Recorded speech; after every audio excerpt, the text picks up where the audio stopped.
Them producers there, you know. Yo, this is crazy. Just wanted to thank everyone for coming out today, Sunday as well. Really appreciate it. Welcome to The Reasoning. If you're not from there, like, you won't understand, like, what it's like to be growing up in those environments. And coming from that environment, and almost like I feel as though I have that sort of like PTSD of like, I cannot let go of that. Even though like I feel like I'm so far removed, but those scars are still on me. Some of the things that like you've all been saying, for me, really reminds me of what the American writer Ta-Nehisi Coates speaks about. And as a Black American writer who writes so beautifully about discrimination, like, one of the things that he essentially says is that, like, violence and crime is a symptom of poverty, like, in societies that, like, drastically unequal. When we're talking about parents who came to this country in order to, you know, have a better life, like, there is a big picture in which, like, they entered this country basically and having to start again on the bottom rung of the ladder. Listen, man, I'm from the zones, and I just think it never leaves you, man. I do therapy about it sometimes, and it's like, they tell me it's like these stages where they're called like alerts, it's like certain colours of alerts, and he was saying that I'm on red all the time. Like, right, your alert level is red, and you don't need to be on red. Like, maybe you'll never get to green, but like, you need to be around a little bit amber, maybe. You need to take it down a bit. But it's just like, you know, just, I'm driving around the block before I park. Different, like, yeah, where you sit in a restaurant, you're at the traffic lights, you don't want to get too close to the car in front just in case you need to swerve out.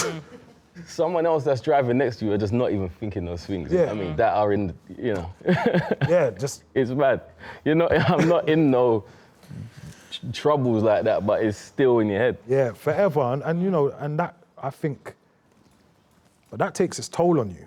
Probably. That type of thing, that type of vigilance, having to stay alert all the time, like, that is stressful to be living your life like that. And I think that's why I wrote that lyric. It's just that I could never forget really where I'm from, in a positive way, but also that's probably like one of the negative ways of the environments that we come from. I think it's hard to adjust to being comfortable. Yeah. It's hard sometimes to actually accept, I'm safe now. Yeah. You know, it's actually very difficult. And that sort of like red alert, you know, that chronic stress, like, studies show it can kill you. Right. The chronic stress alone, you know, creates like inflammation in your body that like can send you to an early grave.